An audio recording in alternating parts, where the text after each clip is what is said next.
Reports, debates, exclusives, நிகழ்வுகளை நுட்பமாகவும் ஆழமாகவும் அரசியல் சார்பற்றும் விவாதிக்கிறது RDX.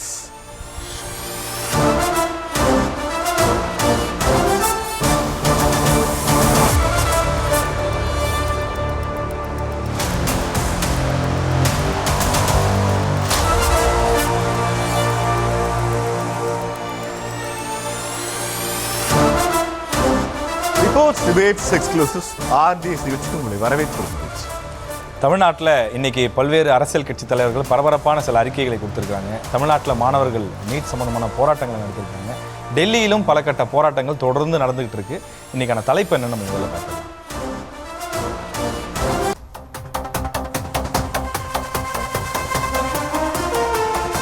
விஸ்வரூபம் எடுக்கும் நீட் விவகாரம் ஏறி அடிப்பது தாவேக்காவா திமுகவா? நீட் விவகாரம் தொடர்பாக டெல்லியில் மாபெரும் போராட்டம் நடந்து வரும் நிலையில் நாடாளுமன்றத்திலும் கேள்வி எழுப்பி மத்திய பாஜக அரசுக்கு எதிர்க்கட்சிகள் கடும் நெருக்கடி. போராட்டத்தில் இறங்கிய மக்களவை எதிர்க்கட்சித் தலைவர் ராகுல் காந்தி உள்ளிட்டோர் கைது செய்யப்பட்டது ஜனநாயகத்திற்கு எதிரானது என முதலமைச்சர் ஜோசப் விஜய் கண்டனம். நீட் தேர்வை முழுமையாக ரத்து செய்வதே அனைத்து பிரச்சனைகளுக்கும் தீர்வாக அமையும் என திமுக தலைவர் மு க ஸ்டாலின் பதிவு.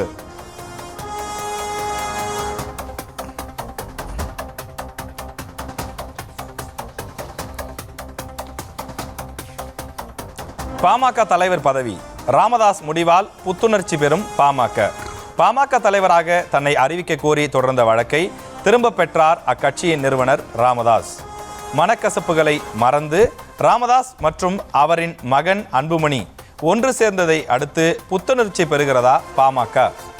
மாறியுள்ள அரசியல் சூழலில் பாமகவின் எதிர்காலம், அதன் கூட்டணி கணக்குகள் குறித்து எழக்கூடிய கேள்விகள்.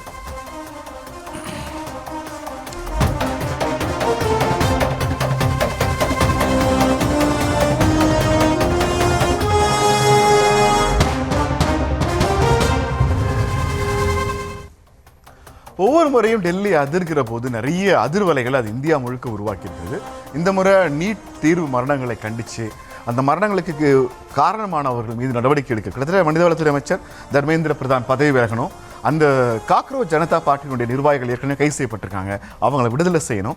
பாதிக்கப்பட்டு உயிரிழந்திருக்கிற மாணவர்களோட குடும்பத்துக்கு 1 கோடி ரூபாய் நிவாரணம் கொடுக்கணும்னு கிட்டத்தட்ட இந்த 3 கோரிக்கைகளை வலியுறுத்தி டெல்லியில் அவங்க நடத்துகிற போராட்டம் டெல்லியை தாண்டிய மாநிலங்களில் அதுகளை உருவாக்கியிருக்கு. நம்ம தலைப்பு இன்னைக்கு அதுதான். ராப் என்ன சொல்லுதுன்னு பார்க்கலாம். Rap please.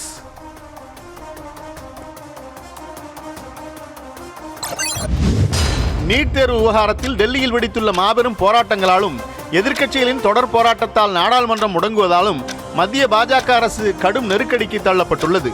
பிரதமர், உள்துறை அமைச்சர், கல்வி அமைச்சர் ராஜினாமா செய்ய வேண்டும் என வலியுறுத்தி பிரதமர் இல்லம் முன்பு போராட்டம் நடத்திய மக்களவை எதிர்க்கட்சித் தலைவர் ராகுல் காந்தி கைது செய்யப்பட்டது நாடு முழுவதும் கவனம் பெற்றுள்ளது. இந்த கைது நடவடிக்கைக்கு கடும் எதிர்ப்பு தெரிவித்துள்ள தமிழக முதல்வர் ஜோசப் விஜய் போராட்டத்தில் ஈடுபட்ட ராகுல் காந்தி உள்ளிட்ட தலைவர்களை கைது செய்தது ஜனநாயகத்திற்கு முற்றிலும் எதிரானது என கண்டனம் தெரிவித்துள்ளார். நீட் தேர்வுக்கு வலுவான எதிர்ப்பையும் கல்வி மாநில பட்டியலுக்கு மாற்றப்பட வேண்டும் என்றும் அவர் வலியுறுத்தியுள்ளார். இதனிடையே திமுக தலைவர் மு க ஸ்டாலின் நீட் தேர்வை முழுமையாக ரத்து செய்வதே அனைத்து பிரச்சனைகளுக்கும் நிரந்தர தீர்வாக அமையும் என வலியுறுத்தியுள்ளார். டெல்லி போராட்டங்களின் சூடு தமிழக அரசியலில் என்ன மாதிரியான நெருக்கடியை தரும் என்பன உள்ளிட்ட கேள்விகளை அலசுகிறது இந்த RDX.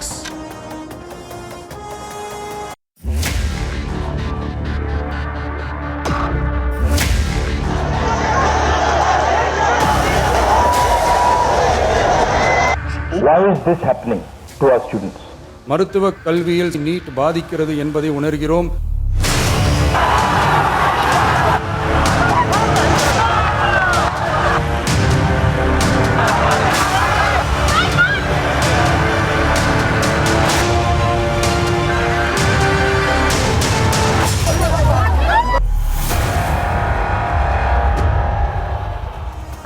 பற்றி எரிகிறது நெருப்பு, பற்ற வைத்து தமிழ்நாடு. கரெக்டாக இருந்திருக்கோம். எஸ் ராஜேஷ். ஓகே, நம்ம முதல் கேள்வி என்னன்னு பார்த்துருவோம். Question please.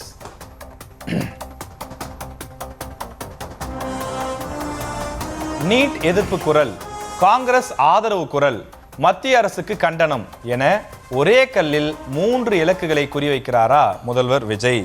இதுதான் இன்னைக்கு எழுந்திருக்கக்கூடிய கேள்வி. அந்த கேள்விக்கான ஒரு எக்ஸ்போஸ்ட் இருக்கு, அந்த போஸ்டையும் பார்த்துடலாம்.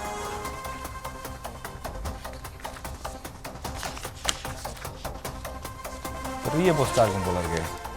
நீட் தேர்வு குளறுபடிகளை எதிர்த்து டெல்லியில் நடைபெற்ற இளைஞர்கள் போராட்டத்திற்கு ஆதரவாக களமிறங்கிய மக்களவை எதிர்க்கட்சித் தலைவர் திரு ராகுல் காந்தி அவர்கள் உள்ளிட்ட தலைவர்கள் பல பேர் கைது செய்யப்பட்டது ஜனநாயகத்திற்கு எதிரானது. ஒன்றிய அரசின் இந்த செயல்பாடுகள் கண்டிக்கத்தக்கவை. நேற்று நடைபெற்ற விரும்பத்தகாத சம்பவத்திற்கு கண்டனம் தெரிவித்து எதிர்க்கட்சி சார்பில் நாடாளுமன்ற வளாகத்தில் இன்று நடைபெறும் போராட்டத்திற்கு தமிழக வெற்றிக் கழகம் தனது முழு ஆதரவை தெரிவித்துக் கொள்கிறது. நீட் தேர்வை பொறுத்தவரை நீட் தேர்வு முறை அறவே அகற்றப்பட வேண்டும் என்பதே தாவேகாவின் சமரசமற்ற நிலைப்பாடு. மாணவர்களை மட்டுமில்லாது அவர்களது குடும்பங்களையும் வெகுவாக பாதிக்கும் நீட் தேர்வு முறையை வைத்து வாக்கு அரசியல் செய்வதற்காக பொய்யான வாக்குறுதிகளை நாம் ஒருபோதும் அளிக்க மாட்டோம். இந்த இடத்துல நாம்ங்கிறது டிவிக்கு குறிக்கும்னு நினைக்கிறேன். நீட் தேர்வு போன்றவை ஒழிக்கப்பட வேண்டுமெனில் முதலில் கல்வியை மாநில பட்டியலுக்கு மாற்ற வேண்டும். அது மட்டுமே ஒரே நிரந்தர தீர்வாக இருக்க முடியும். ஒருவேளை அதில் ஏதேனும் சட்ட நடைமுறை சிக்கல்கள் இருக்குமெனில் அவற்றை நிவர்த்தி செய்யும் வரை இடைக்கால தீர்வாக ஸ்பெஷல் கன்கரண்ட் லிஸ்ட் உருவாக்கி அதன் மூலம் மாநில அரசுகளுக்கு அதிகாரம் வழங்க வேண்டும். அதன் வாயிலாக கல்வி மற்றும் மருத்துவ கல்வி உள்ளிட்ட விஷயங்களில் மாநிலங்களுக்கு முழு அதிகாரம் கிடைக்க வழிவகை செய்யப்பட வேண்டும். இதுதான் நிரந்தர தீர்வு மற்றும் இடைக்கால தீர்வை நோக்கிய நம்முடைய பார்வை. இதை கட்சி தொடங்கிய போதே நாம் கழகத்தின் சார்பில் நடைபெற்ற கல்வி விருது வழங்கும் விழாவிலேயே ஆழமாக வலியுறுத்தி இருக்கின்றோம். நம் மக்களின் உணர்வுகளையும் மாணவர்களின் உணர்வுகளையும் ஒன்றிய அரசு மதித்தே ஆக வேண்டும். அதன் வெளிப்பாடாக நீட் தேர்வு அறவே அகற்றப்பட வேண்டும். இந்த சிக்கலுக்கு இது மட்டும் ஒரே தீர்வு என்பதை மீண்டும் வலியுறுத்துகிறோம் என்று முதலமைச்சர் தன்னுடைய அந்த அறிக்கையில் குறிப்பிட்டிருக்கிறார். இதில் நமக்கு எழுந்திருக்கக்கூடிய கேள்வி, ஆர்டிஎக்ஸுக்கு வந்திருக்கக்கூடிய கேள்வி என்னன்னா, முதலமைச்சர் ஒரே ஒரு ட்வீட் மூலமாக 3 லாபங்களை சம்பாதிக்கின்றார், 3 விஷயங்களை வலியுறுத்துகிறார் அப்படிங்கிறதான் இதில் சொல்லக்கூடிய விஷயம். என்ன அப்படின்னா, நீட் எதிர்ப்பு அப்படிங்கிறத பதிவு பண்ணிடுறாங்க ஒன்று. இன்னொன்று, காங்கிரஸுக்கு ஆதரவாக குரல் கொடுக்குறாங்க, ஏன்னா ராகுல் காந்தி அவர்களுடைய கைதை கண்டிக்கிறாங்க. 3வது, மத்திய அரசுக்கு கண்டனம் அப்படிங்கிறதையும் இந்த பதிவில் வந்து அழகாக வெளிப்படுத்துகிறாங்க. இதில் 4வதாக ஒன்று இருக்குது, அதை தவற விட்டுட்டாங்களோன்னு எனக்கு தோணுது. அதாவது என்ன அப்படின்னா, நீட் தேர்வு முறையை வைத்து வாக்கு அரசியல் செய்வதற்காக பொய்யான வாக்குறுதிகளை நாம் ஒருபோதும் அளிக்க மாட்டோம் அப்படின்னு சொல்லி ரொம்ப டீசென்ட் அண்ட் டெவலப்மெண்ட்டாக கொடுத்துருக்குறாங்க. ஏன்னா இது வந்து மறைமுகமாக யாரை சொல்கிறாங்கன்னு உங்களுக்கு தெரிஞ்சிருக்குன்னு நினைக்கிறேன், திமுகவை தான் சொல்கிறாங்க. ஏனென்றால் திமுக தான் வந்து பார்த்தீங்கன்னா கடந்த முறை வந்து ஒரு பொய்யான வாக்குறுதியை வந்து கொடுத்துருந்தாங்க. இது மக்கள் மன்றத்தில் மிக கடுமையாக விமர்சிக்கப்பட்டது, உங்களுக்கு தெரிஞ்சிருக்கும்னு நினைக்கிறேன். உதயநிதி அவர்கள் பிரச்சாரத்துக்கு போன இடங்கள்லையும் சரி, அப்போ எதிர்க்கட்சி தலைவராக இருந்த மு க ஸ்டாலின் அவர் எதிர்க்கட்சி தலைவராக இருந்தபோது போகிற இடமெல்லாம் கிட்டத்தட்ட 2017 தமிழ்நாட்டில் நீட் தேர்வு அமல்படுத்தப்பட்டது. இந்த என்ன பார்க்கவே மாட்டேன்றீங்க, 2017 நீட் தேர்வு அமல்படுத்தப்பட்டது. அந்த தேர்வு அமல்படுத்தப்பட்ட நாள்லேருந்து திமுக நிறைய அறிக்கைகள் கொடுத்துருக்காங்க, நிறைய வசனங்கள் பேசியிருக்காங்க, நிறைய விஷயங்கள் பண்ணியிருக்கிறாங்க, போராட்டங்களும் கண்டன அறிக்கைகளும் வெளியிட்டிருக்கிறாங்க. ஆனால் அவங்க சொன்ன வாக்குறுதி என்ன தெரியுமா? போன 2021 திமுக ஆட்சி பிடித்ததுக்கு 2 விஷயம் தான் சார் காரணம். ஒன்று, எங்கெல்லாம் போராட்டம் நடக்குதோ அங்கெல்லாம் போவாங்க, கையை பிடிப்பாங்க, அடுத்த ஆட்சி நம்ம ஆட்சி தான், கவலையே படாதீங்க, நீங்கள் போராட வேண்டிய அவசியமே இல்லை, இது அடிமை பழனிசாமியுடைய ஆட்சி, இந்த அடிமை பழனிசாமியுடைய ஆட்சியில் நீங்கள் போராடினா எதுவுமே நடக்காது, இன்னும் 2 மாதம் பொறுத்துக்குங்க, 60 நாள் நம்முடைய கழக ஆட்சி வரப்போகுது, கழக ஆட்சியில் உங்களுக்கு எந்த பிரச்சனையும் இருக்காதுன்னு சொல்லி இடை நிலை ஆசிரியர்கள் போராட்டம், பகுதி நேர ஆசிரியர்கள் போராட்டம், அரசு ஊழியர்கள் போராட்டம், போஸ்ட்மேன் போராட்டம், இபி போராட்டம், குடிநீர் போராட்டம், சாக்கடை போராட்டம், துப்புரவு பணியாளர் போராட்டம், இப்படி தமிழக அரசுக்கு கீழே என்னென்ன துறைகள் இருக்கோ அத்தனை துறைகளுடைய போராட்டங்களுக்கும் சென்று அன்றைய எதிர்க்கட்சி தலைவர் ஒரு வாக்குறுதிகளை கொடுத்து அந்த போராட்டங்களை முடித்து வைத்தாரே தவிர 5 ஆண்டு காலத்தில் அவற்றுக்கு தீர்வு கொடுக்கவில்லை என்பதுதான் அந்த மக்கள் சொல்லக்கூடிய விஷயம். 2021 திமுக வெற்றி பெற்றதற்கும் அதுதான் காரணம், 2026 திமுக தோற்றதற்கும் அதுதான் காரணம். அதில் மிக மிக முக்கியமான காரணம் இந்த நீட். செல்லக்கூடிய அத்தனை பிரச்சாரங்களிலும் திமுக சொன்னது, திமுக ஆட்சிக்கு வந்தால் நீட் தேர்வை ஒழித்து காட்டுகிறோம், நீட் தேர்வை ஒழிக்கக்கூடிய ரகசியம் எங்களுக்கு மட்டும்தான் தெரியும்னு உதயநிதி பல இடங்களில் சவால் விட்டு சொன்னார். எதிர்க்கட்சிகள் மன்றாடி கேட்டு பார்த்தாங்க, ஐயா ரகசியம் ஏதோ இருக்குன்னு சொன்னீங்களே ஐயா, அந்த ரகசியத்தை கொஞ்சம் எடுத்து விடக்கூடாதா அப்படின்னு மன்றாடி கேட்டு பார்த்துட்டாங்க. 5 ஆண்டுகளாக போராடியும் அந்த ரகசியத்தை உதயநிதி அவர்கள் கடைசி வரை சொல்லவே இல்லை, நீட் தேர்வும் ஒழிக்கப்படவே இல்லை. அவங்க தேர்தல் வாக்குறுதி கொடுத்துருந்தாங்க, தேர்தல் வாக்குறுதி கூட பார்த்தீங்கன்னா 271 நினைக்கிறேன், அந்த நம்பரில் கொடுத்துட்டு, நாங்கள் ஆட்சிக்கு வந்த பிறகு நீட் தேர்வை ரத்து செய்வதற்கு சட்டமன்றத்திலேயே தீர்மானம் நிறைவேற்றி சட்டப்படி நீட் தேர்வை ரத்து செய்வோம்னு சொல்லியிருந்தாங்க. ஆனால் நீட் தேர்வு ரத்து செய்யவே இல்லை. அதை தான் அவங்க சொல்றாரு. முதலமைச்சர் விஜய் என்ன சொல்றாரு, நாங்கள் வாக்கு அரசியல் செய்வதற்காக பொய்யான வாக்குறுதிகளை கொடுத்து ஒருபோதும் நாங்கள் ஏமாற்ற மாட்டோம்னு சொல்கிறோம். எது யதார்த்தமோ அதை தான் பேசுவோம். இன்றைக்கு நம்முடைய உரிமைகள் பறிபோயிருப்பதற்கு காரணம் கல்வி மாநில பட்டியலில் இருந்திருந்தால் இந்த பிரச்சனையே கிடையாது. அது ஒரு பொது பட்டியலில் இருக்கக்கூடிய அந்த காரணத்தினால இந்த மாதிரி பிரச்சனைகள்லாம் இருக்குது. அதை மாநில பட்டியலுக்கு கொண்டு வரணும். குறைஞ்சபட்சம் அதுக்கு முன்னாடி ஸ்பெஷல் கன்கரண்ட் லிஸ்ட், ஒரு சிறப்பு பொது பட்டியலை உருவாக்கி அதில் மாநிலங்கள் முடிவெடுத்து கொள்ளக்கூடிய வகையில் அதிகாரத்தை வடிவமைக்கணும்னு சொல்கிறாரு. ஸோ அந்த அடிப்படையில் பார்க்கும்போது முதலமைச்சருடைய அந்த ட்வீட்டுங்கிறது ரொம்ப கரெக்டாக இருக்குது அப்படின்னு நான் நினைக்கிறேன். ரெண்டாவது விஷயத்தில் பார்த்தீங்கன்னா இன்னொரு பொலிட்டிக்கல் மெசேஜும் இருக்குது. அதில் ராகுல் காந்தி அவர்கள் கைது செய்யப்பட்டதற்கு தாவேகா தலைவராகவும் முதலமைச்சராகவும் அவர் கண்டனத்தை பதிவு பண்ணியிருக்காரு. ஆனால் திமுக சைடில் இருந்து பார்த்தீங்கன்னா ராகுல் காந்தி அவருடைய கைதுக்கு கண்டனம் தெரிவிக்கப்படவில்லை. இது மிகப்பெரிய ஒரு அநீதியாக நான் பார்க்கிறேன். என்னதான் உங்களுக்கு கூட்டணியிலிருந்து போய்விட்டாலும் ஒரு மனிதநேயம், ஒரு ஜனநாயகம் என்று ஒன்று இருக்குது அல்லவா? இதே திமுக காங்கிரஸ் கூட்டணியில் இருந்தால் பிஜேபியை பார்த்தீர்களா எப்படி எதேச்சதிகாரமாக செயல்படுகிறார்கள், ராகுல் காந்தி பாவம் இல்லையா என்று கத்தியிருப்பார்கள், கண்டன அறிக்கைகளை வெளியிட்டிருப்பார்கள், முடிந்தால் நேரிலே சென்று கூட ஆதரவு கொடுத்திருப்பார்கள். ஆனால் இன்னைக்கு கூட்டணியில் இல்லை என்ற ஒரே காரணத்திற்காக மனிதநேயமற்ற வகையிலே திமுக சிந்திக்கிறதோ செயல்படுகிறதோ என்று என்ன தோன்றுகிறது. அதாவது கட்சி, கூட்டணி, நிலைப்பாடு இதெல்லாம் வேற, அதெல்லாம் நம்ம குழப்பிக்க வேணாம். ஆனால் ஒரு எதிர்க்கட்சி, நீங்களும் ஒரு எதிர்க்கட்சி தலைவர், அவரும் ஒரு எதிர்க்கட்சி தலைவர். ஒரு எதிர்க்கட்சி தலைவர் மேன் ஹேண்ட்லிங் பண்ணுறதுக்கு யார் அந்த உரிமையை கொடுத்தால்? உங்களை அலேக்கா தூக்கிட்டு போகிறாங்க. செந்தில் பாலாஜி அவர்கள் எப்படி இடி தூக்கிட்டு போனாங்களோ அந்த மாதிரி இது ஒரு மனிதநேயமற்ற முறையில் தூக்கிட்டு போகிறாங்க. அப்படி செய்யும் போது அதை குறைந்தபட்சம் திமுக தலைவர் மு.க. ஸ்டாலின் அவர்கள் கண்டித்திருக்க வேண்டும். இவ்வளோ பெரிய எக்ஸ்போஸ்ட் போட்டிருக்காரு. ஆனால் எந்த இடத்திலும் மத்திய அரசையும் கண்டிக்கவில்லை, ராகுல் காந்தி அவர்களுக்கு ஒரு ஆதரவாக ஒரு வரி கூட வெளியிடவில்லை என்பது ஒரு ஆதங்கமாக பார்க்கப்படுகிறது. 1960களில் தமிழ்நாட்டில் நடந்த மொழி போராட்டம், இந்திய திணிக்காத தமிழ் மட்டும்தான் நம்மளுடைய மாநில மொழியாக இருக்கணுங்கிற போராட்டம் தமிழ்நாட்டுக்கு மட்டும் பயன் கொடுக்கல. அது பஞ்சாபுக்கு, மேற்கு வங்கத்துக்கு, கர்நாடகாவுக்கு, தெலுங்கானாவுக்கு, ஆந்திராவுக்கு, கேரளாவுக்கு, எல்லா மாநிலங்களுக்கும் பயன் கொடுத்தது. கயாஸ் தேரின்னு ஒன்று சொல்லுவாங்க, உலகத்தின் ஏதோ ஒரு மூலையில் நடக்கிற ஒரு சின்ன பட்டாம்பூச்சியோட சிறகசைப்புக்கும் உலகத்தோட இன்னொரு காண்டினென்ட் நடக்கிற நிலநடுக்கத்துக்கும் ஏதோ தொடர்பு இருக்கும்னு.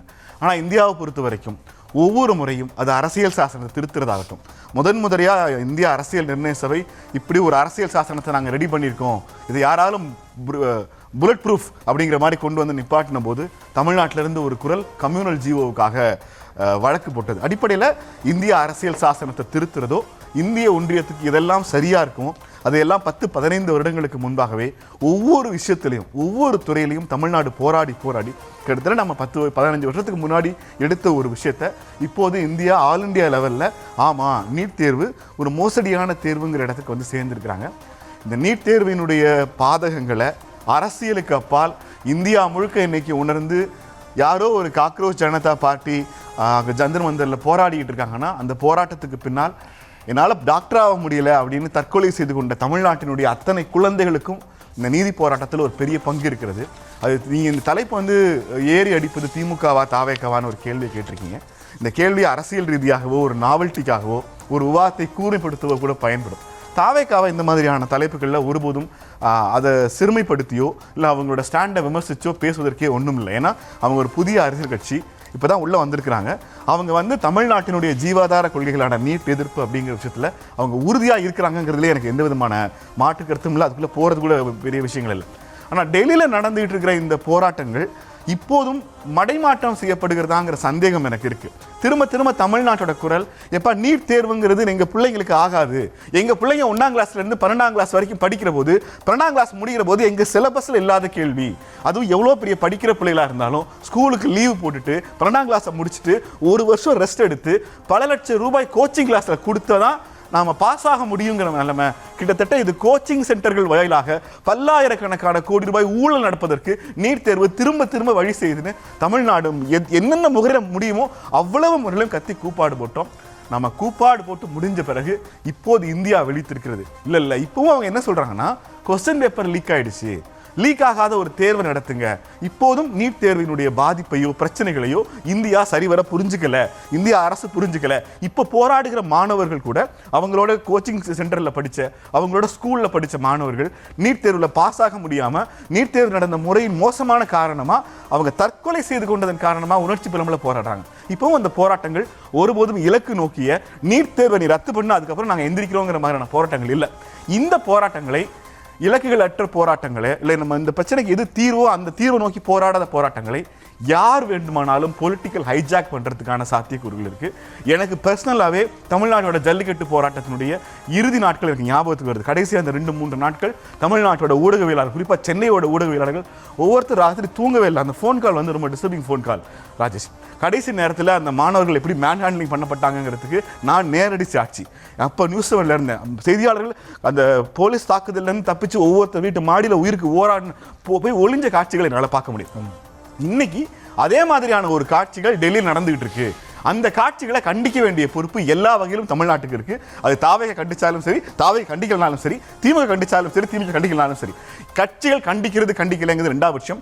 இந்தியா டெல்லியில் நடைபெறுகிற அந்த போராட்டத்திற்கு தமிழ்நாட்டினுடைய ஆதரவுங்கிறது தார்மீக ஆதரவு ரொம்ப முக்கியமான ஒன்று. இந்த சூழல்ல தமிழ்நாட்டில் தாவேக அரசு இந்த போராட்டத்திற்கு ஆதரவு தெரிவிக்கிறது. அங்கே கைது செய்யப்பட்ட எதிர்க்கட்சி தலைவர் ராகுல் காந்தியை அந்த ராகுல் காந்தி கைது பண்ணப்பட்டதை கண்டிக்கிறாங்க. அப்படிங்கும்போது தான் எனக்கு தமிழ்நாட்டு தலைநகரில் தாவேக அரசு இந்த போராட்டங்களை எப்படி கையாண்டிருக்கிறதுங்கிறது ரொம்ப முக்கியமான ஒன்று. கடந்த 25 ஆண்டுகளில் 30 ஆண்டுகளில் காணாமல் போன ஒரு விஷயத்தை தாவேக அரசு இப்போ கொண்டு வந்திருக்கிறாங்க. SFI, DFI இவங்க ஸ்டூடெண்ட்ஸ் ப்ரொடெஸ்ட், இந்திய மாணவர் சங்கம், இந்திய ஜனநாயக வாலிபர் சங்கம், இவங்க 2 பேர் நடத்துகிற போராட்டங்களில் அவர்களை கைது செய்ய வருகிற காவலர்களுடைய யூனிஃபார்மில் நேம் இல்லை ராஜேஷ். நேம் அணியப்படாத, பேர் அறியப்படாத பேட்சஸ் இப்போ பார்த்தோம். 25 வருஷம் ஆச்சு தமிழ்நாட்டில். கடைசியா அவர்கள் காவலர்கள் தானா சந்தேகம் வர ஒரு போலீஸ் ஆஃபீஸரோட அடிப்படையில் அவங்களோட யூனிஃபார்ம்ல நேம் இருக்கணும். இப்போது மாணவர்கள் போட்டோ எடுத்து ட்விட்டரில் போடுறாங்க. அவ்வளோ போட்டோவிலையும் காவலர்கள் நேம் இல்லாத பேட்சில் இருக்காங்க. நேம் இல்லாமல் பேட்ச் போட்டிருக்க அந்த யூனிஃபார்ம் போட்டிருக்க காவலர்கள் உண்மையிலே காவலர்கள் தானா? எனக்கு அந்த கேள்வி ரொம்ப முக்கியமான கேள்வி.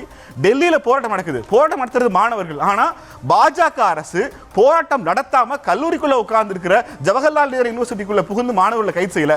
தமிழ்நாட்டில் மதுரை காமராஜர் பல்கலைக்கழகத்துக்குள் போலீசார் நுழைந்து இந்திய மாணவர் சங்கத்தினுடைய பிரதிநிதிகளை கல்லூரி வளாகத்துக்குள்ள கைது செய்யறாங்கிறது போராட்டம் நடைபெற்று கொண்டிருக்கிற டெல்லியில் பாஜக அரசு இது செய்யல.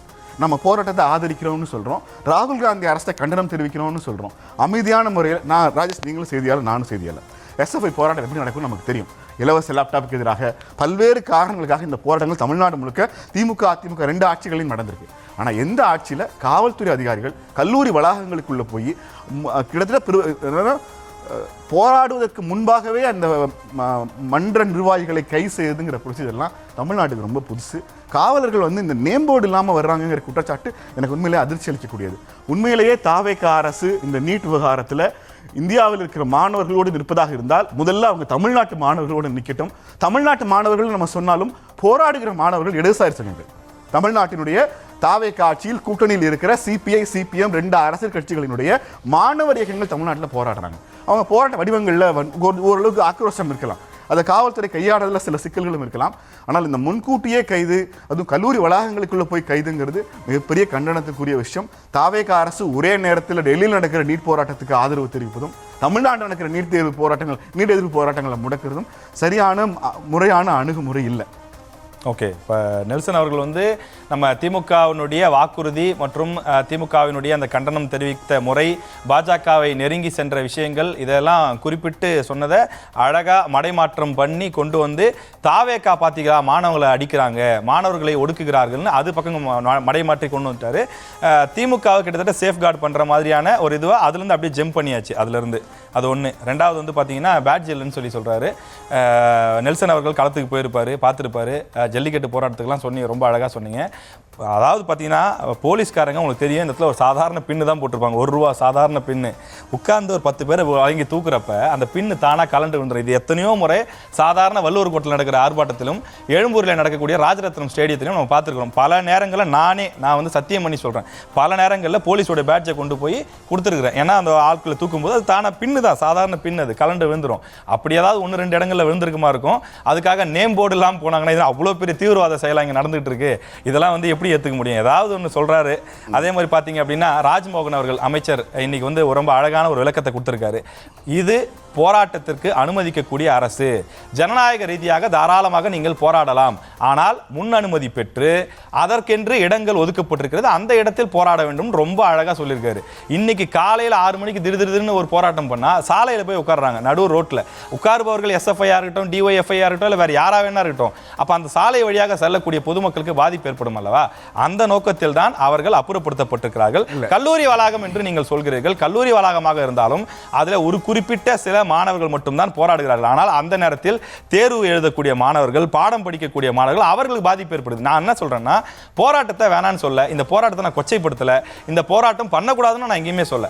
ஆனால் அதற்கென்று வடிவங்கள் இருக்கிறது, அதற்கென்று ஒதுக்கப்பட்ட இடங்கள் இருக்கிறது. அங்கே சென்று போராடினால் யார் உங்களை தடுக்க முடியும்? நீங்கள் வல்லூர் கோட்டத்தில் அமர்ந்தால் தடுக்க முடியுமா? அல்லது ராஜரத்னம் ஸ்டேடியத்தில் போராட்டம் நடத்துவதற்கென்று ஒரு இடம் ஒதுக்கப்பட்டிருக்கிறது. இப்படி ஒவ்வொரு மாவட்டத்திலும் போராட்டம் நடத்துவதற்கென்று ஒவ்வொரு இடங்கள் இருக்கிறது. அந்த இடத்தில் போராடலாம், ஜனநாயக ரீதியாக அதனை கொண்டு போய் சேர்க்கலாம். அதை யாரும் தடுக்க போறதில்லை. அப்புறம் விஜய்க்கும் இந்த நீட் போராட்டத்துக்கு என்ன சம்பந்தம் இருக்கு? தாவேக்கா நேற்று ஆரம்பிச்ச கட்சி தான், அந்த கட்சிக்கு நம்ம குறை சொல்வதற்கு ஒன்றும் இல்லை என்று அண்ணன் அழகா கடந்து போனாரு. ஆனா நான் ஒன்று சொல்ல விருப்பப்படுறேன். இந்த கட்சி ஆரம்பிப்பதற்கு முன்பே 2017 சகோதரி அனிதா அவர்கள் இறந்தபோது செப்டம்பர் 11ஆம் தேதி அங்கு அரியலூரில் இருக்கக்கூடிய அவருடைய வீட்டிற்கு சென்று அதிகாலை 6 மணிக்கெல்லாம் அவர்கள் தூங்கி கொண்டிருந்த போது அங்கு சென்று அவருடைய பெற்றோர்கள் குடும்பத்தாரை சந்தித்து கண்ணீர் விட்டு அவர் ஒரு சிறு தொகையும் கொடுத்து அவர் ஆறுதல் சொல்லிவிட்டு வந்தார். நிச்சயமாக இதற்கான தீர்வை நான் காண்பேன் என்று ஒரு உறுதி கொடுத்து விட்டு வந்தார். எனவே அதற்கான சட்ட போராட்டங்கள் தொடரும் என்றும் தாவேக்கா அரசு சொல்லியிருக்கிறது. இது ஒன்று. அதே மாதிரி பார்த்தீங்கன்னா தாவேக்கா கட்சி ஆரம்பித்தது பிப்ரவரி மாதத்தில் 2024. அந்த ஆண்டே பார்த்தீங்கன்னா அவர்கள் வெளியிட்ட முதல் அறிக்கை தாவேக்கா கட்சி ஆரம்பித்து வெளியிட்ட முதல் அரசியல் அறிக்கை நீட் தேர்வை கண்டித்து தான். இதே தான் இன்னைக்கு என்ன கிட்டத்தட்ட முதலமைச்சர் சொல்லியிருக்காரோ அதே தான் அன்னைக்கு அவர் சொல்லியிருந்தாரு. இது மாநில பட்டியலுக்கு கொண்டு வரப்பட வேண்டும். கல்வி பொது பட்டியலில் இருந்தால் மாநில உரிமைகள் நசுக்கப்படும். குறைஞ்சபட்சம் ஒரு ஸ்பெஷல் இந்த கன்கரண்ட் லிஸ்டாவது கொண்டு வாங்கன்னு சொல்லி ஏற்கனவே சொல்லியிருந்தாரு. அதன் பிறகு நடைபெற்ற விக்கிரவாண்டி மாநாட்டிலும் இது பேசப்பட்டது, தீர்மானமாக முன்மொழியப்பட்டது. ஆக தாவேக்காவை பொறுத்தவரையில் எங்கெங்கெல்லாம் வாய்ப்பு கிடைக்கின்றதோ அதற்கான சட்ட ரீதியான அல்லது அரசியல் ரீதியான அழுத்தங்களை கொடுத்து கொண்டுதான் இருக்கிறார்கள் என்று தாவேக்காவினர் சொல்கிறார்கள். எனவே திமுக தான் இதில் இரட்டை நிலைப்பாடு எடுத்திருக்கின்றது. 5 ஆண்டுகள் போலியான வாக்குறுதி கொடுத்து ஆட்சிக்கு 5 ஆண்டுகளாக நீட்டை ஒழிப்பதற்கு எதுவுமே செய்யவில்லை என்பதை மக்கள் இன்றைக்கு சமூக வலைதளங்களில் பல போஸ்டுகளை போட்டிருப்பார்கள், நீங்கள் பார்த்திருக்கலாம். 2026 சட்டமன்ற தேர்தலுக்கு முன்பு எத்தனை ட்வீட், எத்தனை ஃபேஸ்புக் போஸ்ட் நீங்க பார்த்திருப்பீங்க. உதயநிதி அவர்கள் சொல்வார், நாங்க திமுக ஆட்சிக்கு வந்ததும் பார்த்தீங்கன்னா நீட் தேர்வு ரகசியம், அதை ஒழிக்கக்கூடிய ரகசியம் எங்களுக்கு தெரியும், அதை நாங்க தான் செய்வோம் அப்படின்னு சொல்லி அந்த பல வீடியோக்கள் காணொலிகள் பகிரப்பட்டது. ஆக மீண்டும் உறுதியாக சொல்கிறேன், திமுக 2026 தோற்றுவதற்கு அரசு ஊழியர்கள் இவர்களுக்கெல்லாம் கொடுக்கப்பட்ட போலியான வாக்குறுதி அதை நிறைவேற்றவில்லை என்பது ஒரு பக்கம் இருந்தாலும், நீட் தேர்வு மாதிரியான பொய்யான வாக்குறுதிகளை கொடுத்து திமுக ஆட்சிக்கு அவற்றை எல்லாம் செய்யவில்லை. அதனால் தான் ஆட்சி வாய்ப்பை அவர்கள் இழந்தார்கள் என்பதுதான் உண்மை. செகண்ட் கொஸ்டின் என்ன நம்ம பார்த்துடலாம். Second question please.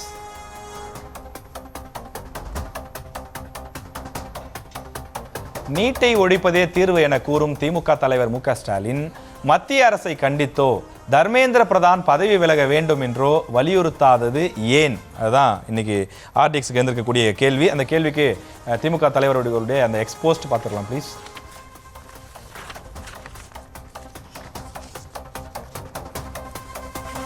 Okay.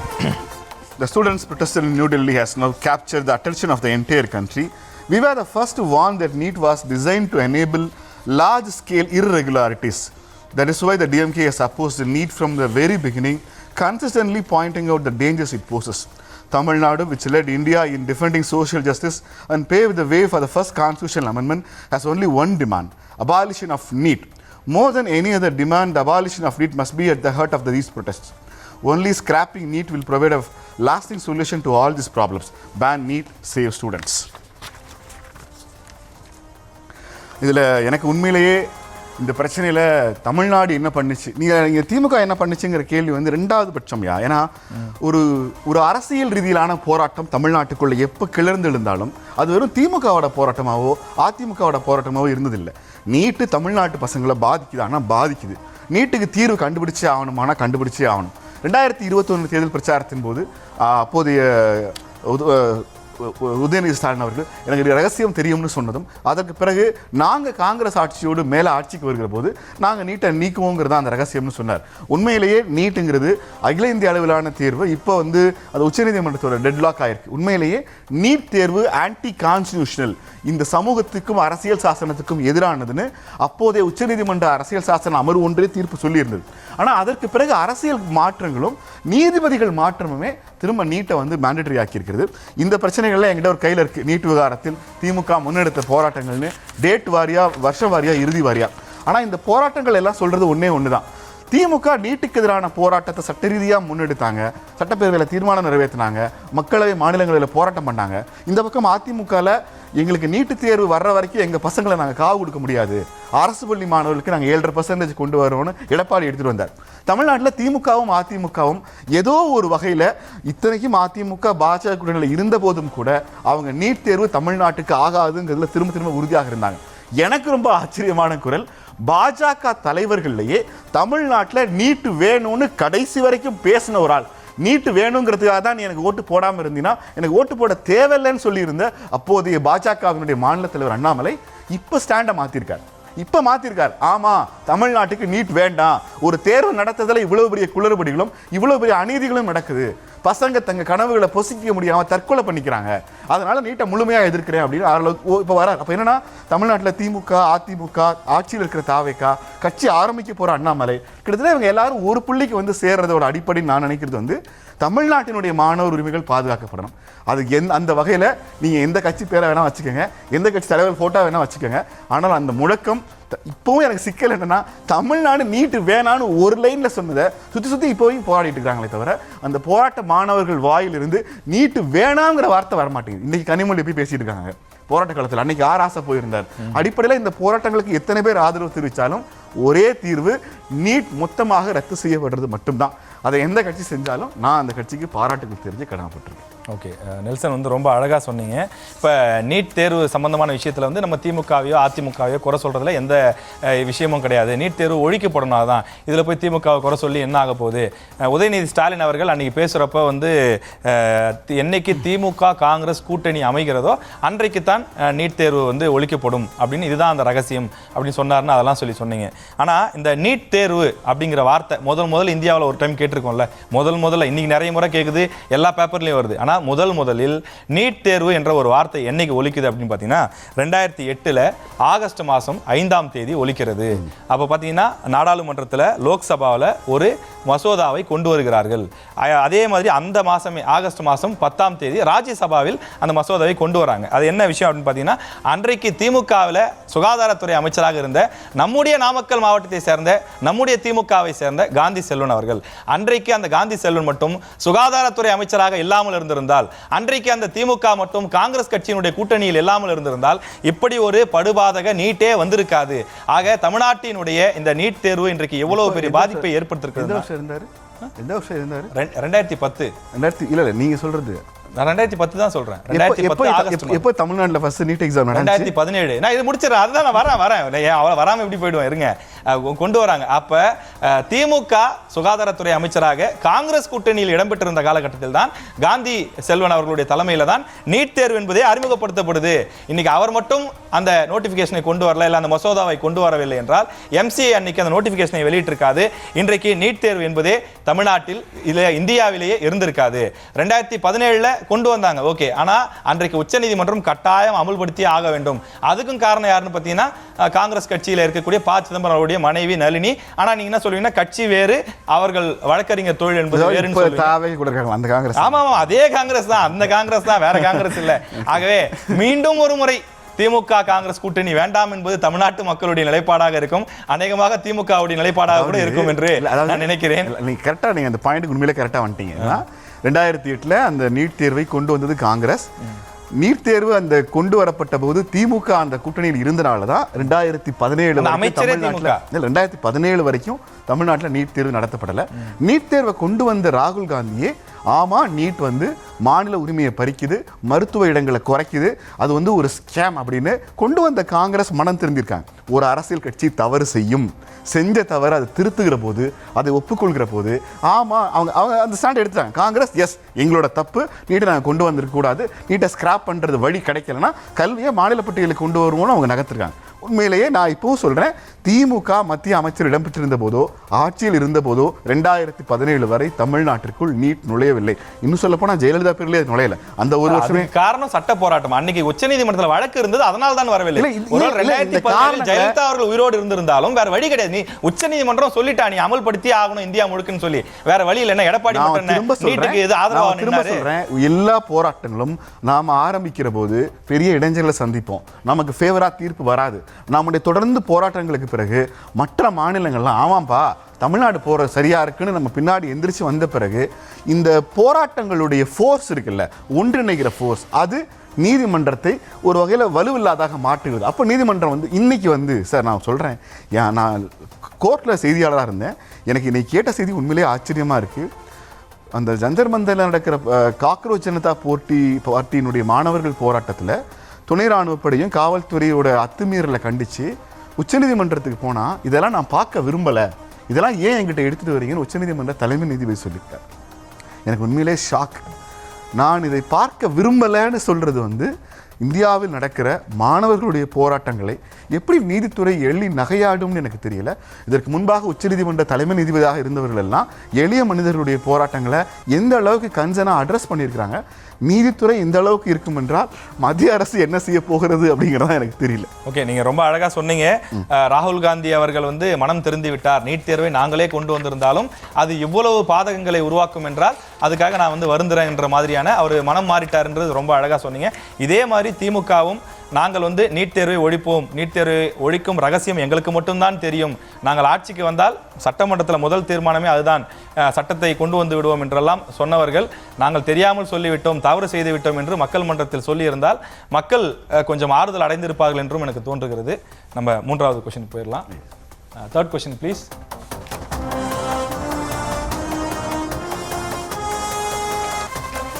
NEET விவகாரத்தில் அடையாள போராட்டங்கள், கண்டன அறிக்கைகள், தீர்மானங்கள் மட்டுமே மத்திய அரசை பணிய வைக்குமா? இதுதான் கேள்வி. இன்றைக்கு மத்தியில் இருக்கக்கூடிய பாஜக அரசு ஒரு சிங்கிள் லார்ஜஸ்ட் பார்ட்டியாக இல்லை என்றாலும் கூட அவர்கள் தங்களுக்கு இருக்கக்கூடிய சிங்கிள் லார்ஜஸ்ட் பார்ட்டி தான் இருக்கு. ஓகே, அது பெரும்பான்மை அவங்களுக்கு இல்லை, நான் தப்பா சொல்றேன். சிங்கிள் மெஜாரிட்டி இல்லை. ஆமாம், மெஜாரிட்டி இல்லை, அதை நான் தப்பா சொல்லிட்டேன்.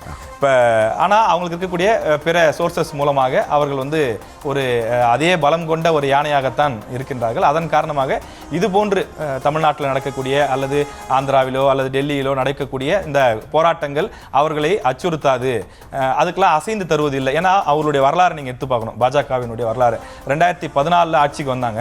இது வரைக்கும் கிட்டத்தட்ட ஒரு 12-13 மத்திய அமைச்சர்களை வெவ்வேறு குற்றச்சாட்டு, பாலியல் குற்றச்சாட்டு, விளையாட்டுத்துறை சம்பந்தப்பட்ட குற்றச்சாட்டு, ரயில்வே சம்பந்தப்பட்ட குற்றச்சாட்டு, இப்படி பல விவசாயிகள் சம்பந்தப்பட்ட குற்றச்சாட்டு, இந்த மாதிரி நிறைய குற்றச்சாட்டு. இந்த குற்றச்சாட்டுகளுக்கு இந்த அமைச்சர் தான் காரணம். மோடி அவர்களே, நீங்கள் இந்த அமைச்சரை விடுவித்து விடுங்கள், இவர் அந்த அமைச்சர் பதவிக்கு தகுதியானவர் அல்ல என்று பல காலகட்டங்கள் பல போராட்டங்கள் நடந்திருக்கிறது. ஆனால் யாரையுமே அவர்கள் நீக்கியது இல்லை என்பதுதான் வரலாறு. ஆனால் ஒரு ஜனநாயகத்தில் ஒரு அரசு அவ்வாறு இருக்கக்கூடாது. உண்மையிலேயே அவர்கள் சொல்வதில் சரி இருக்குதுன்னா, நம்ம உங்களுக்கு தெரியும், அரியலூர்ல ரயில் கவிழ்ந்தப்ப அதுக்கு பொறுப்பேற்று நான் இந்த அமைச்சர் பதவியை விட்டு வெளியே போறேன் அப்படின்னு சொல்லி ரயில்வே துறை அமைச்சர்கள் தானாக, யாரும் சொல்லல, என் துறையில் இருக்கக்கூடிய ஒரு ரயில் வந்து வெடிச்சு செதறி இத்தனை பேர் இறந்துருக்காங்க, அப்ப எனக்கு அதை நிர்வகிக்கிற தகுதி இல்லைன்னு நான் வெக்கி தலை குனிகிறேன், எனக்கு இந்த அமைச்சர் பதவி வேணான்னு சொல்லி தூக்கி போட்டு விட்டு சென்ற வரலாறுகள் எல்லாம் இருக்கின்றது. எனவே இன்னைக்கு ஏதோ இன்னைக்கு தான் வினாத்தா லீக் ஆயிருக்குன்னு கிடையாது. 2024 உங்களுக்கு தெரியும் 720 மார்க்குக்கு இந்த நீட் எக்ஸாம் நடக்குது. 720க்கு 720 எத்தனை பேர் எடுக்கிறாங்க சார்? 67 பேர் எடுக்கிறாங்க. ஒருத்த 770க்கு 720 எடுக்கிறதே பெரிய விஷயம். 67 பேர் பரவாயில்லைங்க, நல்லா படிச்சு இல்ல அதுக்கு அப்படி கிடையாது. படிச்சு வாங்கியிருந்தா பாராட்டலாம், அதுல நம்ம என்ன வைத்தறிச்சல் போட்டு நம்ம என்ன பண்ண போறோம்? இவ்வளவு பேர் ஃபுல் மார்க் வாங்கி இருப்பான்னு நம்ப முடியல, நம்மளால நம்ப முடியல. ஏன்னா ஆதாரம் முடியல, இல்ல அது பொய், அது ஃபேக், அதுதான் உண்மை. அது உச்சநீதிமன்றத்துக்கு வழக்கு போச்சு. அதுக்கப்புறம் கருணை மதிப்பெண்கள் வழங்கப்பட்டது, அதுலயும் ஊழல். சில பேருக்கு அரை மார்க் போட்டாங்க, சில பேருக்கு மைனஸ் மார்க் போட்டாங்க. இதெல்லாம் எந்த அடிப்படையில் போட்டிங்கன்னு சொல்லி வந்துச்சு. போன வருஷம் 2025 இந்த பிரச்சனைகள் இருந்தது. 2026 இப்பயும் லீக்கேஜ் பிரச்சனை. அப்போ ஒரு மாணவன் அவ்வளோ கஷ்டப்பட்டு ஒரு ஆண்டு முழுவதும் படித்து இந்த தேர்வு செல்லாது, வீட்டுக்கு போப்பா, அடுத்த எக்ஸாம் வா அப்படின்னு சொன்னால் அவனுடைய நிலை என்னவாகும்? நமக்கு தெரியும். தேர்வு காலங்களில் அந்த மாணவர்கள் எவ்வளோ பயபக்தியாக உட்காந்து படிப்பாங்க. அந்த வீட்டில் இருக்கிற ஒட்டுமொத்த குடும்பமே ஒரு மாதிரி பேனிக் ஆகிடும். ஐயோ, நீட்டில் எப்படியாவது என் பையன் பாஸ் ஆகிட மாட்டானா அப்படின்னு சொல்லி அவங்க ஒரு தவம் இருக்கிற மாதிரி இருப்பாங்க. அப்படி இருக்கக்கூடிய அந்த நீட் தேர்வினுடைய அந்த விஷயங்களை மத்திய அரசு இவ்வளோ கேர்லெஸ்ஸாக கையாண்டிருக்காங்கன்னா, மத்திய கல்வித்துறை அமைச்சர் தர்மேந்திர பிரதான் அவர் பதவி விலக வேண்டும் என்பதுதான் நாடு முழுக்க இருக்கக்கூடிய கோரிக்கை. நீட் தேர்வே சேர்த்து ரத்து செய்யணுங்கிறது தமிழ்நாட்டுடைய கோரிக்கை. எனக்கு உண்மையிலேயே இந்த போராட்டங்களை பாஜக வழக்கம் போல அவங்களை தோதா எடுத்துக்குவாங்க. தர்மேந்திர பிரதான பதவி நீக்கம் செய்யறதோ, மத்திய அமைச்சரவையின் போது வேற ஒரு துறைக்கு மாற்றுறதோ, பாதிக்கப்பட்ட மாணவர்களுக்கு நிவாரணம் கொடுக்கிறதோ, இந்த சிஜேபி பார்ட்டியோட நிர்வாகிகளை விடுதலை செய்யறதோ மத்திய அரசுக்கு ஒருபோதும் எந்த சிக்கலும் கிடையாது. வழக்கம் போல நீட் தேர்வை ரத்து செய்கிற முழக்கத்தை நீர்த்து போக செய்வதற்கு இந்த போராட்டங்களை பாஜக பயன்படுத்திக் கொள்ளுங்கிறதா முக்கியமான ஒன்று. ஆர்டிஎக்ஸ் ஒரு சிறிய இடைவேளைக்கு பிறகு அடுத்து பாமக தலைவருக்கு மூவ் ஆகலாம். ராஜேஷ், இப்போ நம்ம அடுத்த தலைப்பு என்ன அப்படிங்கிறத பார்த்துடலாம். பாமக தலைவர் பதவி ராமதாஸ் முடிவால் புத்துணர்ச்சி பெறும் பாமக. ரேப் என்ன சொல்லுதுன்னு பார்த்துக்கலாம். Rape please. பாமகவில் நிலவி வந்த உள்கட்சி பூசல்களுக்கு முற்றுப்புள்ளி வைக்கும் வகையில் பாமக தலைவராக தன்னை அறிவிக்க கோரி தொடர்ந்த வழக்கை மருத்துவர் ராமதாஸ் வாபஸ் பெற்றுள்ளார். கடந்த சில மாதமாக தந்தைக்கும் மகனுக்கும் இடையே நீடித்து வந்த தீவிர மனக்கசப்புகள் விலகி ராமதாசும் அன்புமணியும் மீண்டும் ஒன்று சேர்ந்ததை தொடர்ந்து இந்த திடீர் முடிவு எடுக்கப்பட்டுள்ளது. இந்த தந்தை மகன் ஒற்றுமை திருப்பம் பாமக தொண்டர்கள் மத்தியிலும் வட தமிழக அரசியலிலும் புதிய உற்சாகத்தை ஏற்படுத்தியுள்ளது. உட்கட்சி மோதல்கள் ஓய்ந்துள்ள நிலையில் கட்சியிலிருந்து நீக்கப்பட்ட ராமதாஸ் ஆதரவாளர்களுக்கு மீண்டும் பதவி வழங்கப்படுமா? அதிமுகவில் அதிருப்தியில் உள்ள வட மாவட்ட முக்கிய புள்ளிகள் பாமகவிற்குள் கொண்டு வரப்படுவார்களா? வரும் சட்டமன்ற இடைத்தேர்தலில் பாமகவின் அரசியல் வியூகம் எவ்வாறு அமையப் போகிறது? ஏற்கனவே பாஜகவோடு கூட்டணி என்பதை ராமதாஸ் எதிர்த்த நிலையில் அவரது ஆசையுடன் புதிய கூட்டணி கணக்கை நோக்கி அன்புமணி நகர்வாரா என்பன உள்ளிட்ட கேள்விகளை அலசுகிறது இந்த ஆர்டிஎக்ஸ்.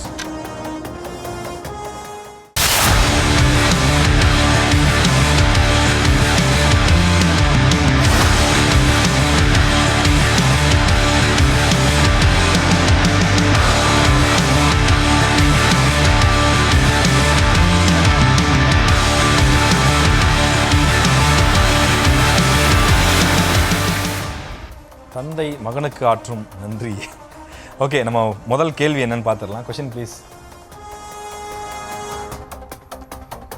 ஒன்று சேர்ந்த ராமதாஸ் அன்புமணி இருதரப்பு தொண்டர்கள் எப்படி பார்க்கிறார்கள்? பாமகவின் எதிர்காலம் எப்படி இருக்கும்? இதுதான் கேள்வி. இப்போ டாக்டர் ராமதாஸ் அவர்களும் டாக்டர் அன்புமணி அவர்களும் ஒன்று சேர்ந்திருக்கிறார்கள். இருதரப்பு தொண்டர்கள் எப்படி பார்க்குறாங்கன்னா, தொண்டர்கள் உண்மையிலேயே ரொம்ப உற்சாகமாக ரொம்ப மகிழ்ச்சியாக பார்க்குறாங்க. இப்படி ஒரு நாள் வராதா என்று தான் நாங்கள் காத்திருந்தோம் என்றும் அவர்கள் சொல்கிறாங்க. இப்போ பாமகவினுடைய எதிர்காலம் எப்படி இருக்கும் அப்படின்னா, ரெண்டு பேரும் சேர்ந்தது அப்படிங்கிறது கண்டிப்பாக ப்ளஸ் தான். இன்னும் அந்த தேர்தல் நேரத்தில் சேர்ந்திருந்தால் இன்னும் அட்வான்டேஜாக இருந்திருக்கும் என்று ஒரு பார்வையும் முன்வைக்கப்படுகிறது. இன்னொரு பார்வையும் இருக்குது. பாமக ரெண்டாக பிரிஞ்சிருக்கு. இப்போ இந்த நேரத்தில் நாம் சப்போர்ட் பண்ணல அப்படின்னா பாமக வீக் ஆகிடும். பாமக மாதிரி ஒரு கட்சி வேணும் என்று பாமகவை நேசிக்கக்கூடியவர்கள், வேறு சில கட்சிகளுக்கு ஓட்டு போட நினைத்திருந்தாலும் இல்லை பாமக இப்போ டேமேஜ் ஆயிருக்கு, நாம் வலு சேர்க்கணும் என்று எண்ணி வாக்கு செலுத்தியவர்களும் உண்டு அப்படிங்கிறதையும் முன்வைக்கப்படுது. எனவே இப்படி ரெண்டு பார்வை இருக்குது. ஆனால் எப்படி பார்த்தாலும் இணைந்தது என்பது அந்த கட்சிக்கு கூடுதல் உற்சாகம், கூடுதல் பலம் தான். அதில் மாற்று கருத்து இல்லை. இப்போ இவர்களுடைய ரெண்டு தரப்புலையும் ஆதரவாளர்கள் இருந்தாங்க இல்லையா? இதில் அன்புமணி அவர்களுடைய ஆதரவாளர்கள், உதாரணத்துக்கு வழக்கறிஞர் பாலு, இந்த மாதிரி ஒரு பெரிய செட்டே இருக்காங்க. அவங்களுக்கு எந்த பிரச்சனையும் இல்லை. ஆனால் டாக்டர் ராமதாஸ் தரப்பிலே இருந்தவர்களுடைய நிலை என்ன? அவங்க பொண்ணு ஸ்ரீ காந்தி அவர்கள் இருந்தாங்க, முன்னாள் எம்எல்ஏ ஜி.கே. மணி அவர்கள் இருந்தாங்க, அதே மாதிரி சேலம் மேற்கு அருள் அவர்கள் இருந்தாங்க. இப்போ இவங்கெல்லாம் மீண்டும் இந்த கட்சிக்குள் வருவதற்கான வாய்ப்பு இருக்கிறதா என்று நாம் விசாரிக்கும் போது அதற்கான வாய்ப்பு குறைவு என்பதுதான் அந்த சோர்சஸில் சொல்லக்கூடிய தகவலாக இருக்குது. என்ன அப்படின்னா, அப்பா மகன் சண்டை சாதாரண ஒரு நெருப்பாகத்தான் இருந்தது. அதை ஊதி ஊதி பெருத்தாக்கியதே ஒரு 5 பேர் கொண்ட குழு தான். அதில் முக்கியமாக சேலம் அருள், ஜி.கே. மணி, அப்புறம் அன்பழகன் அங்கே தலைமையில செயலாளர் ஒருத்தர் இருந்தார், அவர், அப்புறம் பரந்தாமன் ஒருத்தர், இந்த மாதிரி ஒரு 5 பேர் அவங்க சொல்கிறாங்க. அது அன்புமணியை கூட ஒரு பேட்டியில் சொல்லியிருப்பார், பார்த்துருப்பீங்க ஒரு காணொலி. இப்போ அருள் அவர்கள் சொன்னார், ஐயா மட்டும் சொன்னார்னா இந்த இடத்துலையே பத்திரிகைக்காரங்க முன்னாடி நான் கழுத்தை அறுத்துக்கிட்டு சாக தயாராக இருக்கிறேன் அப்படின்னு சொன்னார். அப்போ இன்னைக்கு ஜி.கே. மணி அவர்கள் என்ன சொன்னார்னா, நான் விஷம் குடிச்சதா செத்துடலாமான்னு பார்க்குறேன், இல்லை கண்காணாத இடத்துக்கு எங்கேயாவது போயிடலாமான்னு நான் பார்க்குறேன், இந்த காட்சியெல்லாம் என் கண்ணால் நான் பார்க்கணுமா? அப்புறம் கொஞ்ச நாள் கழிச்சு நீங்க பேசும்போது ஜி.கே. மணி டோன்லயே காதுல விழுகுது. அப்படியா? பரவாயில்ல. அப்புறம் இன்னொன்று என்ன சொன்னாங்க அப்படின்னு பார்த்தீங்கன்னா, அப்பாவை வந்து பார்க்கட்டும் பையன், அப்பாவை பார்க்கறத நானா தடை சொல்ல போறேன், அவங்க இன்னைக்கு கூட வந்து சேரட்டும், நான் விலகிடுறேன், கட்சியில இருந்து நான் விலகிடுறேன் அப்படின்னு சொல்லி சொன்னாங்க. ஆனால் நல்ல மிமிக் பண்றியா? ஆனா நீ செம்மையா எல்லாம் தங்களிடம் குறித்த யானை பால் மன்னா. ஸோ இதுல வந்து பாத்தீங்கன்னா அருள் வந்து இன்னைக்கு என்ன சொல்றாரு அப்படின்னா, இப்படி என்னைய மோசம் பண்ணிட்டு அப்பாவும் பையனும் சேர்ந்துட்டாங்களே, இதெல்லாம் நியாயமா? இவங்க 2 பேரும் பிரிஞ்சிருப்பாங்கன்னு நினைச்சுதானே நான் கனவு கண்டேன். இப்படியெல்லாம் ஒன்று சேருவீங்கன்னு நினைச்சிருந்தா நான் வந்து இந்த மாதிரிலாம் இருந்திருப்பேனான்னு சொல்லி கிட்டத்தட்ட ஒரு ஒப்பாரி வைக்காத குறையாக செய்கிறார் என்று இன்றைக்கு அன்புமணி ஆதரவாளர்கள் வரிசையாக போஸ்ட் போடுறாங்க, சமூக வலைதளங்களை பார்த்திருக்க முடியும். ஆக இருவரும் இணைய வேண்டும் என்று நினைத்தவர்கள் ஒரு குரூப், இவங்க 2 பேரும் இணைஞ்சிடவே கூடாது, இவர்கள் தனித்தனியாக இருந்தால் தான் நாம் ஆதாயம் அடைய முடியும் என்று நினைத்தவர்கள் ஒரு குரூப். ஆக நீங்கள் கேட்ட மாதிரி பாமகவினுடைய தொண்டர்கள் என்ன நினைக்கிறார்கள்னா, உண்மையிலேயே இந்த கட்சி நல்லா இருக்கணும்னு நினைச்சவங்க இணைந்ததை ஆதரிக்கிறார்கள், இல்லை பிரிஞ்சிருக்கணும்னு நினைச்சவங்க, எனக்கு ஆதாயம் கிடைக்கணும்னு நினைச்சவங்க இணைந்ததை வெறுக்கிறார்கள். எனக்கு நான் தொடக்கத்துல சொல்லிட்டு இருக்கேன், இந்த பாமகவோட 2 அணிகளும் எப்படியாவது ஒரு நாள் ஸ்டார்டிங் டே 1 சொல்லிட்டு இருக்கீங்க. நான் அவங்க எனக்கு வந்து இன்னொன்று நீங்க சொன்ன இந்த ஸ்ரீகாந்தி குடும்பம் தாங்க, குடும்பத்துக்குள்ள நடக்கிற சண்டை வெளியில எவ்வளவு தெரிஞ்சாலும் குடும்பம் தங்களுக்குள்ள பொலிட்டிக்கல் ஃபேமிலி, அதுவும் பவர் பொலிட்டிக்கல் ஃபேமிலி வந்து அவ்வளோ சீக்கிரம் பிரியாது. அது அவங்க பிரியறதுக்கான காரணங்கள் இருக்குமானால் அவங்க திரும்ப இணைஞ்சிருக்கிறதுக்கான எல்லா நியாயமான காரணங்கள் அவங்களுக்கு இருக்கும். எனக்கு பாமக புத்துணர்ச்சி பெறுமா அப்படின்னா அது அன்புமணியும் ராமதாஸும் இணைஞ்ச பிறகுதான் அப்படின்னா இல்லை. இவ்வளோ பெரிய போரில் 2026 4 எம்எல்ஏக்கள் பாமக ஜெயிச்சு வர்றாங்கும் போது அன்புமணி அவரை ப்ரூவ் பண்ணிட்டார். அடிப்படையில் அதுக்குள்ளே அந்த சந்தேகத்தை ஏற்படுத்துறதுலாம் சரியாக இருக்காது. ஆனால் நான் இதில் கவனிக்க விரும்புகிற ஒரு விஷயம் வந்து 2026 தேர்தல் முடிவுகள் பாமகவுக்கு ஒரு மிகப்பெரிய அரசியல் பேர வலிமையை தமிழ்நாட்டில் கொடுத்துரும். இந்த பேர வலிமைங்கிறது வந்து அவங்க தாவேக்காவோட கூட்டணி வைக்க போகிறதோ இல்லை போகிறதோ நான் சொல்லலை. 29, 31 2 தேர்தல்களையும் உற்று பார்க்கிற போது தமிழ்நாட்டில் இப்போ நடந்திருக்கிற கூட்டணி மாற்றங்கள், ஐடியாலஜிக்கல் மாற்றங்கள் வந்து வேறு சில அணிசேர்க்கைகளுக்கு உதவும்னு நான் நம்புகிறேன். அந்த தொலைநோக்கத்தில் பார்க்கிற போது எனக்கு பாமகவுக்கு வந்து பாசிபிலிட்டிஸ் ரொம்ப நிறைய இருக்குது. அவங்க இப்போ திரும்ப ஒரு வலிமை வாய்ந்த அமைப்பாக பாமக வட தமிழ்நாட்டில் திரும்ப உருவெடுப்பதற்கான எல்லா சாத்தியக்கூறுகளும் இருக்குது. இன்னொரு முக்கியமான விஷயம், வட தமிழ்நாட்டில் அவங்களோட பொலிட்டிக்கல் ரைவல்ரியாக தொடர்ந்து முன்னிறுத்தப்பட்ட, நாம பொலிட்டிக்கல் ரைவல்ரி சொல்லலை, அரசியல் ரீதியாக பொலிட்டிக்கல் ரைவல்ரியாக சொல்லப்பட்ட விசிகா அமைச்சரவையில் பங்கெடுத்திருக்கிறாங்க. அடிப்படையில் 2 தரப்பு வந்து பாமகவும் விசிகாவும் தங்களுக்குள்ள கருத்தியல் ரீதியாக எவ்வளவு மோதி இருந்தாலும் இவங்க 2 பேரும் ஏதோ ஒரு கூட்டணியில் இருந்தாலும் கூட அமைச்சரவையில் அதிகாரம் அப்படிங்கிறத அவங்க 2 பேருமே அடையலை. ஏன்னா மத்தியில் பாமக அமைச்சரவையில் இருந்துக்கிறாங்க, ஆனால் மாநிலத்தை பார்க்குற போது அதுக்கான வாய்ப்பு இல்லை. ஆனால் மாநிலத்தில் விசிகா அமைச்சரவையில் பங்கெடுத்திருப்பதும் ஏறக்குறைய விசிகாவுக்கான ஒரு சாஃப்ட் டோன் வந்து தாவேக்கா அமைச்சரவையில் இருந்துக்கிட்டே இருக்குது. ஆனால் எனக்கு ஒரு பெரிய சந்தேகம் என்பது, மதிமுக பொதுச் செயலாளர் வைகோ திரும்ப விசிகாவுடைய தலைவர் திருமாவளவனை நகையாடுவது அல்லது விமர்சிக்கிற டோனை பார்க்கிற போது எப்போது வேண்டுமானாலும் தாவேக்கா கூட்டணியிலிருந்து விசிகா வெளியேறலாம் அல்லது வெளியேற்றப்படலாம் அப்படிங்கிற சூழல் உருவாகும் போது அப்புறம் நீங்கள் என்ன சொன்னாலும் தலைவர்களுக்குள் இருக்கிற நெருக்கம் தான் கட்சிகளோட தொண்டர்களுக்கு. ராமதாஸ் வந்து ஒரு கல்யாண பத்திரிகையோட கோபாலபுரம் வீட்டுக்குள்ளே போன காட்சிகளை நான் இப்பவும் பார்க்குறேன். கண்டிப்பாக போகும்போது கல்யாண பத்திரிகையோட போவார், வரும்போது கூட்டணி உறுதியானது 18 தொகுதி 20 தொகுதின்னு வருவார். தலைவர்களுக்குள்ள இருக்கிற நெருக்கத்துக்கு வந்து அப்படி ஒரு பதில் நம்ம சொல்லலாம். அப்படி ஒரு நெருக்கத்தை அண்மையில் வந்து பாமக தலைவர் அன்புமணி அமைச்சர் ஆதவ் அர்ஜுனா கிட்ட நம்மளால பார்க்க முடிஞ்சிச்சு. ஆதவ் கிட்ட அன்புமணி பேசின அந்த உரிமையான டோன் இருக்குல்ல, அதுவாகட்டும். ஆனால் பாமக அன்புமணி வந்து இப்போ நிழல் அறிக்கை வெளியிட்டிருக்கிறாங்க. அந்த வெளியிட்டதில் கூட அரசை விமர்சிக்கிற புள்ளிகள், அவங்களோட ஐடியாலஜிக்கல் பாயிண்ட்ஸ்லேருந்து அரசை ப்ராப்பராக விமர்சிக்கிறாங்க. அதே நேரத்தில் அரசில் இருக்கிற அமைச்சர்களோடு ஒரு நேரடியாக தொடர்பு வச்சுக்கிறதும் அவங்களோட அந்த உரையாடல் வந்து எனக்கு வந்து ஒரு பர்சனல் ரேப்போங்கிறத தாண்டி ஒரு பொலிட்டிக்கல் ரேப்போ உருவாகிறதுக்கான எல்லா சூழலையும் எனக்கு கொடுக்குது. ஒருவேளை அது தாவேக்கா கம்யூனிஸ்டுகள் இவங்களுக்கு செக் வைக்கிறதுக்காக தாவேக்கா அதை ட்ரை பண்ணுறாங்களான்னு எனக்கு தெரியல. ஆனால் பாமக பாயிண்ட்லேருந்து பார்க்கிற போது அடுத்த 2-3 ஆண்டுகளில் அல்லது 29, 31 2 தேர்தலையும் தமிழ்நாட்டு அரசியலில் கூட்டணிகளை உருவாக்குறதுல பாமகவுக்கு ஒரு மிகப்பெரிய வலிமையை தற்போது உருவாயிருக்கு. அந்த பாமக எப்படி பயன்படுத்திக்க போகிறாங்க அப்படிங்கிறது தான் நம்மளுடைய கேள்வி. ஓகே, நிச்சயமாக. இப்போ நீங்கள் எப்படி பார்க்குறீங்க? அப்படி இல்லை அதுதான் நீங்கள் சொல்கிற மாதிரி நல்ல மைலேஜாக தான் இருக்குன்னா, இவ்வளோ பெரிய விஜய் அலையில் அவங்க 4 இடங்கள் வெற்றி பெற்றிருக்கிறாங்க அப்படிங்கிறது அவங்களுக்கு கொஞ்சம் ஆதரவானதாக பார்க்கப்படுது. நீங்கள் ஆதவ் அர்ஜுனாவும் அன்புமணி அவர்களும் ஒன்றா இருக்கிறாங்கன்னு சொன்னீங்க. இந்த கட்சி ஆரம்பிப்பதற்கு முன்பு இருந்தே இந்த பேட்மிண்டன் அசோசியேஷன் அதில் வந்து 2 பேரும் நண்பர்கள், பல ஆண்டுகளாக 10 ஆண்டுகளுக்கு முன்பு இருந்தே நண்பர்கள். அதே மாதிரி தாவேக்கா தலைவர் விஜய் அவர்களுடைய ஒவ்வொரு பிறந்த நாளுக்கும் அன்புமணி வாழ்த்து சொல்வார். இவருடைய பிறந்த நாளுக்கு அவர் வாழ்த்து சொல்ல. இந்த மாதிரி கட்சி ஆரம்பிப்பதற்கு முன்பு இது எப்படி அந்த ரஜினி வெர்சஸ் பாமகல இருந்து உருவான நட்பா? இல்ல அது எனக்கு தெரியல. அது எனக்கு தெரியும். எனக்கு தெரிஞ்ச இப்ப விஜய் வந்து அரசியல் தலைவர்களோடு நட்பு பேணினார் அப்படின்னு நம்ம கேட்கும்போது அன்புமணிக்கு ஒவ்வொரு பிறந்த நாளுக்கு போன் பண்ணாருங்கிறது உண்மை. ஆனா அது எப்பயில இருந்து நடந்தது அப்படின்னு தெரிஞ்சு அதை பத்தி எனக்கு தெரியல. இப்படியான ஒரு பாப்பா பாமக ஏன்னா ஒன்னா இணைஞ்சிருக்காங்க, திரும்ப பழைய ஃபோர்ஸோட வர்றாங்களா அப்படிங்கறத பார்க்கலாம். நீங்க 2 தலை பார்த்திருந்தோம். ஒன்னு டெல்லியில் நடந்து கொண்டிருக்கிற நீட் எதிர்ப்பு போராட்டம், இன்னொன்னு பாமகவினுடைய எதிர்காலம். நாளை இன்னொரு தலைப்பு சந்திக்கலாம். நன்றி, வணக்கம்.